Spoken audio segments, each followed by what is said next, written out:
We've got a big interview. I have the leader of His Majesty's Loyal Opposition in the Conservative Party of Canada, Pierre Poilievre, joining me right now to talk about what he's calling the government's soft-on-crime justice reforms in light of this tragic murder of the young OPP constable. Mr. Leader, how are you doing today? Good to be with you. Thank you for having me. Thank you so much for joining me. I caught your presser that you held this morning. I listened to it all the way through. We know what the highlights of this story are. Of course, this was someone who was already released on bail. Why don't you talk to me a little bit right now about what you think should be the course of action moving forward with this? We need to repeal and reverse Justin Trudeau's catch and release bail policy. Trudeau passed a law, C-75, a few years ago, and that allowed repeat violent offenders who had been arrested again for new charges to have easy access to bail. It required judges to give the most lenient and easiest path to bail for accused offenders. And that is a problem when we're talking about violent repeat criminals. And that appears to be the case with the accused in the murder of this heroic constable earlier this week. The accused has already a criminal track record, having convictions for violent offenses. He has more recently been charged with gun crimes and assaults against police officer. So he should have been kept in jail until his trial. And because he wasn't, he was out on the street, and now we have a dead constable. So we know now that this is not working. Trudeau's approach to bail, the catch and release approach, is making life more dangerous and costing people their lives. A Poilievre government will reverse that and bring in, prevent violent repeat offenders who are likely to attack again from getting bail. Would you repeal C-75 in its entirety, or would there be any aspects of it that you would keep, like, for instance, requiring circumstances of the Indigenous accused and of accused from vulnerable populations be considered at bail? Well, I think bail consideration should be on whether the offender will reoffend, whether the accused will reoffend if they're released. And secondly, whether they're a flight risk. Those are the two main considerations. Now, should we consider vulnerable populations? Of course, but we have to consider both sides. Remember, vulnerable populations are most likely to be the victims of crime. The poor, the minorities, those living in remote communities where they have less law enforcement, those people are more likely to suffer when a violent repeat offender comes back to the neighborhood before doing a sentence. So we should take into account vulnerable people. In fact, the law should be meant to protect them. So you're calling this the government's soft-on-crime justice reforms. Would it be fair to characterize what you would seek as a hard-on-crime? Well, look, I think the key is to target the repeat violent offenders. Everyone agrees that a young person who's made one or two mistakes should get a chance to rehabilitate and go back into society. That's that's the goal. But what I'm concerned about is the repeat violent offenders. The BC Union of Mayors wrote a letter about 6 or 7 months ago, in which they said that in the city of Vancouver, the same 40 offenders were responsible for 6,000 negative interactions with the police, mostly arrests. So think that through. 40 people, 6,000 negative interactions with the police. That's 150 per offender in a year. I meet police officers who say that they often have to arrest the same person twice in the same day. They arrest them in the morning, they get bail, they're back out, and they commit another crime in the afternoon. Those are the offenders I'm most concerned about.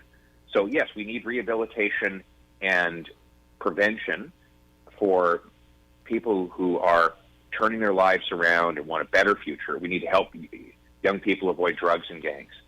But it's the most violent repeat offenders that need tougher sentencing to keep us safe.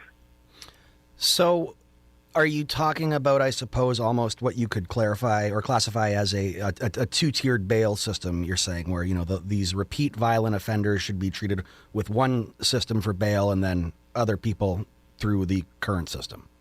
Well, I wouldn't say different system. It's all one system, but the judge has to be given the legal authority to determine whether A, the accused is likely to reoffend if he's given bail, and B, whether he's a flight risk. And if the answer is yes to either of those or both of those questions, then there should be no bail. Now, we are moving into the new year, of course, and there's speculation that there might be a federal election. So let's put on our hypotheticals right now and say that, you win your majority that you are seeking, and you're able to bring through revisions to the system that we have right now.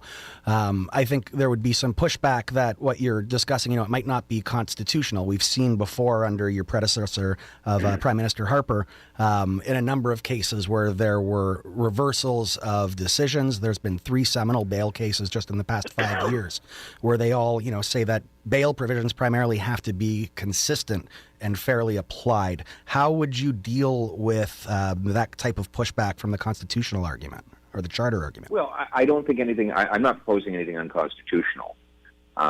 The bail provisions that were in place before have not been shot down by the judges or by the courts. They were constitutional. There's no constitutional obligation for Trudeau to introduce his catch and release policy. And I do believe in a level playing field, so that if someone is accused but is found not to be a serious risk of reoffending or of a flight risk, then that's what bail is for, right? But in the cases where you have someone with a very long rap sheet that committed and been convicted of 15 or 16 violent offenses, they're arrested again, I think it's fair and appropriate for a judge to say, look, this guy is going to go out and do the same thing all over again. He's got to stay behind bars until his trial, and if convicted, he has to serve out his sentence. Okay, well, I want to thank you about that. With the time that I do have with you right now, I hope you don't mind if I just localize things a little bit here just for Windsor, Ontario. Earlier this summer, you marched with some of the people of the Freedom Convoy. Here in Windsor, we have dealt with some, pretty significant economic impacts of what the Ambassador Bridge blockade brought. Specifically, the APMA's head, Flavio Volpe, says that there was about $1 billion that was lost specifically as a result of that blockade through direct lost auto shipments, as well as what was predicted volume increases that should have been up, but instead went down. I'm just wondering what you would say to people here in the city whose vote you're obviously going to be courting next election. Well, to be clear, I condemned the blockades, and I said that any individuals who blocked critical infrastructure, broke laws, or behaved badly should be individually responsible for that. At the same time, I did believe that the vaccine mandate imposed on truckers was unfair and unnecessary. There was no evidence that taking a job away from a trucker who sits alone all day in his truck would save anybody from COVID. It was a mean-spirited attempt to divide people and provoke a response that led Justin Trudeau to impose that mandate. And I believe that we should support the freedoms and the jobs of those people who just wanted to go back to work. And so that's what I believe, and I think that we need to unite people now and stop fighting over vaccines and COVID, and give respect the hardworking men and women who suffered so much as a result of government overreach. Give them their freedoms and let everybody get back to work and get back to their lives. Mr. Poilievre, I want to thank you so much for your time, and I want to wish you and your family a very happy New Year. Thank you so much for joining me this afternoon. Absolutely, and Happy New Year to all your listeners. Thank you so very much. That is the leader of His Majesty's Loyal Opposition and the Conservative Party of Canada, Pierre Poilievre, talking about what he's calling the government's soft-on-crime justice reforms in light of the murder of the